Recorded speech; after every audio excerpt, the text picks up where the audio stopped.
bueno, quiero cortar cabellos, de cabello corto el tuyo Walter y cabello largo el tuyo Fátima, así que no me dejen con las ganas, ¿ya? En este febrero tenemos que hacerlo. Y en el caso de Alejandro, Camila y Chiro, que ellos están preparando un poco hacia el futuro, bien, vamos a ponerle fuerza para tratar de entender todo. La idea es calidad, no cantidad, ¿ya? Ustedes manejan los temas, así que vamos a tratar de dar calidad de problemas más que cantidad para que puedan llegar bien con la teoría, ¿ya? Pregunta número 1, ¿ya? Te dice lo siguiente: tomando en cuenta el concepto de isomería y con respecto a los siguientes compuestos, ¿ya? Te dan ahí 1, 2 y 3 compuestos, te dice cuáles de las siguientes proposiciones son correctas. Primero, el compuesto 1 tiene isomería geométrica. 2, esa sustancia que está ahí, todavía no voy a mencionar el nombre, y el compuesto 2 son isómeros de función. Y el compuesto 3 presenta isomería geométrica. Y entonces aquí un punto muy importante, ¿ya? Cuando nosotros hablamos de química orgánica a nivel uni, algo que siempre les va a aparecer, chicos, va a ser grupos funcionales, reconocimiento de grupos funcionales, ¿ya? Y 2, isomería, ¿ya? Esas dos cosas ustedes las tienen que manejar al revés y al derecho.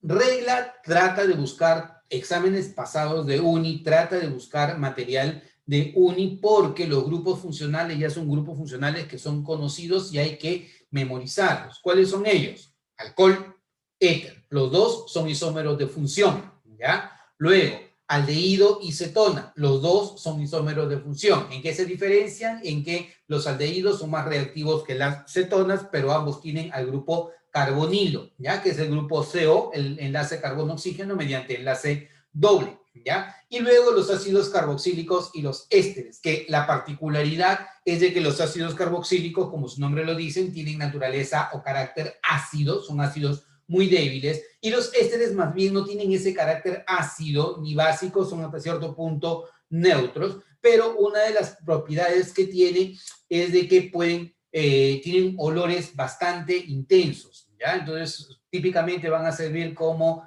aromatizantes y saborizantes de muchos productos, porque replican muy bien el olor y el sabor de muchas flores y muchos frutos. Entonces, eso lo deben manejar. Uno, los grupos funcionales, alcohol con éter, siempre van en pareja, aldehído con cetona y ácido carboxílico con éster. Y lo otro que debes manejar es la isomería, ¿ya? La isomería aparece en dos grandes grupos: isomería estructural y estereoisomería, ¿ya? Cuando tú hablas de isomería estructural, hablas de tres tipos de isomería, ¿ya? La isomería de cadena, propia de los alcanos, ¿ya? La isomería de posición, donde cambia la ubicación del grupo funcional, 1 propanol, 2 propanol, 1 butanol, 2 butanol, ¿no? La ubicación del grupo funcional, ¿no? Y cuando tú hablas de isomería de, a ver, ya hablamos de isomería de posición, hablamos de isomería de cadena, y la otra es isomería funcional. La isomería funcional, ¿no? Esta isomería, lo que considera son a los grupos funcionales, y como te había mencionado, van en pareja: alcohol con éter, ¿no? Aldehído con cetona y ácido carboxílico con éster. Entonces, eso es isomería estructural. En cambio, la estereoisomería, ¿ya? También considera tres tipos de isomería. Uno, que es la isomería geométrica, que nosotros la conocemos como isomería cis-trans, ¿ya? Que se debe a dificultad de giro alrededor de un enlace, que puede ser un enlace doble o que puede ser un enlace que se encuentra presente en una cadena cíclica. En algún momento de repente lo vamos a tocar. Por ejemplo, el 1,2 diclorociclopentano o el 1,2 diclorociclopentano, pero en posición cis o en posición trans, ¿no? Quiero que te imagines ese compuesto. Ya imagínate al 1,2 diclorociclopentano. Pero si tú tienes al ciclopentano, lo que vas a tener es un pentágono, ¿no? Y en posición 1, en posición 2, a 2 átomos de cloro. Pero podría darse que los 2 átomos de cloro estén del mismo lado o que estén de lados opuestos. Si están del mismo lado, es el isómero cis, y si están de lados opuestos, es el isómero. Entonces, así tú puedes reconocer a uno u otro, ¿de acuerdo? Eso es isomería geométrica. Luego tienes la isomería conformacional, ¿no? Que corresponde a los conformeros. Esto no es común en examen de admisión, pero lo recomendable es leerlo porque te va a ayudar a entender por qué son estables, por ejemplo, el ciclopentano o el ciclohexano. Tú acuérdate que el ciclopropano, ¿ya? Un triangulito, ¿ya? El ciclobutano y el ciclopentano son sustancias cuyo ángulo de enlace sale del contexto de el 109,5 grados, que es el enlace de los alcanos, ¿no?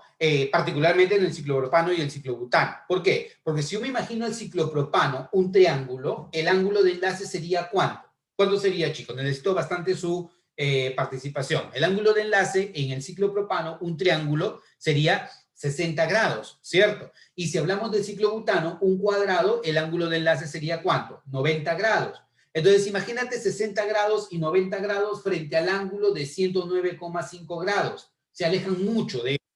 Por lo tanto, si nosotros tenemos ese alejamiento, va a empezar a aparecer dentro de esta cadena cerrada algo que nosotros le llamamos como la tensión anular o la tensión dentro del anillo. Y esto hace que estas sustancias, el ciclopropano y el ciclobutano, busquen cualquier excusa para romper su enlace. Si tú tienes un ciclopropano, que es un triángulo, ellos rompen su enlace y al romper su enlace pueden girar, ¿ya? Y formar el ángulo de 109,5 grados. Eso hace que estas sustancias logren estabilidad. Esa es isomería conformacional. Isomería conformacional va a estar relacionada, por ejemplo, con lo que pasa con el ciclohexano. ¿Por qué? Porque en el ciclohexano, el ángulo de enlace, ¿cuánto valdría, muchachos? Rapidito, ¿cuánto valdría el ángulo de enlace en el ciclohexano? ¿Valdría? En un ciclo hexágono. ¿Cuánto vale el ángulo del interno? ¿Vale? Vamos, ayúdame. ¿Cuánto valdría? Valdría 120 grados. Dentro del ciclo hexágono, ¿no? O, claro, del hexágono, ¿no? El ángulo de enlace va a ser 120 grados. Y 120 grados nuevamente se vuelve a alejar del ángulo de 109,5 grados de un alcano. Por lo tanto, ¿qué es lo que va a ocurrir? Ellos van a tener dos conformaciones, la conformación silla y la conformación bote. La conformación silla, que tiene forma de silla, obviamente, y la conformación bote, que tiene forma de bote, ¿ya? Y que te va a ayudar a que esa flexión que ocurre dentro de la cadena cerrada alcance el ángulo de 109,5 grados, que es el que le da la estabilidad a los alcanos, ¿ya? Entonces, esa es isomería conformacional. Lo otro que te mencioné fue la isomería geométrica, isomería cis-trans, y lo último es la isomería óptica, ¿ya? Que esta es propia de los carbonos que son, o de compuestos que tienen carbonos asimétricos. ¿Y qué es un carbono asimétrico? Un carbono asimétrico es el que tiene 4 sustituyentes diferentes alrededor. Si el carbono tiene 4 sustituyentes diferentes alrededor, a ese carbono se le llama carbono asimétrico o carbono quiral, ¿ya? Son dos términos que se utilizan mucho, carbono asimétrico o carbono quiral. Y ese carbono asimétrico o quiral va a tener una relación objeto-imagen con su otro estereoisómero. Por eso es que reciben el nombre de isómeros ópticos, porque la única diferencia que se va a dar entre un isómero y el otro es el ángulo de giro de la luz polarizada que pasa a través de ellos en un polarímetro. Eso, traducido al español, significa que tú colocas una muestra de esta sustancia en un polarímetro, pasa la luz polarizada a través de él y cuando pasa la luz polarizada, esta luz se desvía, ¿ya? Puede ser que se desvíe, ponte, 5 grados en el sentido horario. Si yo pongo al otro isómero, la luz polarizada también se va a desviar 5 grados, pero ya no en sentido horario, sino en sentido antihorario. Esa es la única diferencia que ocurre entre uno y otro. Y antes esto sí venía en examen de admisión. Cuando no existe un ángulo de giro neto, ¿ya? Porque tienes cantidades equimolares de uno u otro isómero, ¿ya? Va a ocurrir de que no hay un ángulo de giro neto de la luz polarizada. Eso dicho de otra manera, pasa la luz polarizada a través del isómero, gira 5 grados, sentido antihorario. pasa la luz polarizada a través del isómero y del otro isómero, gira 5 grados en sentido horario. Pero si yo tendría cantidades exactamente iguales, equimolar se dice, la luz polarizada ya no se desvía en uno o en otro sentido, ¿ya? Se dice que no tienen actividad óptica. Y lo que se ha formado es una mezcla racémica. Eso antes, hace mucho tiempo atrás, venía en examen de admisión. Ya no viene, pero es bueno que lo tengan en cuenta. Entonces, los dos grandes tipos de isomería. La primera, la isomería estructural, y la segunda, la estereoisomería. Isomería estructural, isomería de cadena, de posición y de función. Estereoisomería tiene que ser isomería conformacional, isomería cis-trans, isomería geométrica o isomería óptica. Esos términos los debes manejar, así que ahora tienes que empeñarte en tratar de conocerlo bastante bien. En el primer caso, mira, te dice, tomando en cuenta el concepto de isomería y con respecto a los siguientes compuestos, me ponen a este compuesto, CO2H5COOH. COOH, estamos hablando de un ácido carboxílico. Tiene 3 átomos de carbono, se llama entonces ácido propanoico, ¿de acuerdo?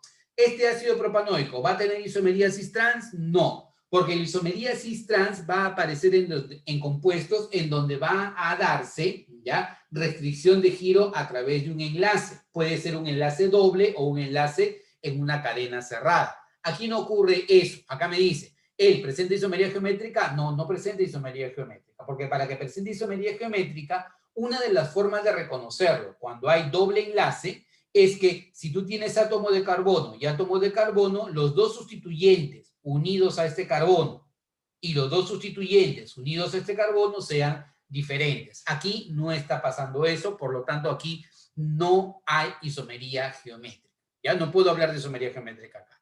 Lo segundo, esto es el dimetil éter. Metil, metil, grupo oxi, ¿ya? Dimetil éter.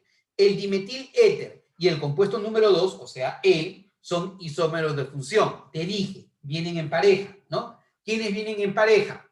Alcohol con éter, aldehído con cetona, ácido carboxílico con éster. En este caso, si él es un alcohol, este alcohol debería estar en pareja con el éter. ¿Y se cumple? A ver, veamos, ¿no? Este alcohol tiene 2 carbonos, 6 hidrógenos y un oxígeno, el alcohol etílico o etanol. Y este éter tiene 2 carbonos, 6 hidrógenos y un oxígeno. O sea, para ambos la fórmula global es C2H6 oxígeno. Por lo tanto, ellos son isómeros de función, ¿correcto? Entonces me dice, mira, el dimetil éter y el compuesto 2, o sea, el etanol, son isómeros de función. ¿Qué tú dices? ¿Verdadero o falso? Verdadero, ¿no? Te está diciendo que él y él son isómeros de función, eso es correcto. Y lo que te dice acá es que el último, el compuesto 3, o sea, él, presenta isomería geométrica. Bueno, entonces vamos a analizar. Para que presente isomería geométrica, como te lo había dicho acá, lo que debe ocurrir cuando tú tienes un enlace doble es que los sustituyentes unidos a cada carbono con el enlace doble sean diferentes. Por ejemplo, aquí el cloro y el hidrógeno son diferentes. Chévere, primera condición cumplida. Pero acá el hidrógeno y este hidrógeno son iguales. Entonces no hay isomería geométrica. Porque para que haya isomería geométrica, los dos que estén unidos a cada carbono del enlace doble deben ser diferentes. Por ejemplo, si yo te pusiera este caso, enlace doble, clorohidrógeno, enlace doble, clorohidrógeno. Enlace doble, clorohidrógeno, enlace doble, clorohidrógeno. Fíjate, acá cada carbono del enlace doble tiene un sustituyente diferente. Por lo tanto, vamos a decir que acá sí hay isomería geométrica. Como están de lados opuestos, a estos isómeros, ¿cómo se le llama? ¿Isómero cis o isómero trans? Si están de lados opuestos, ¿qué sería? ¿Cis o trans?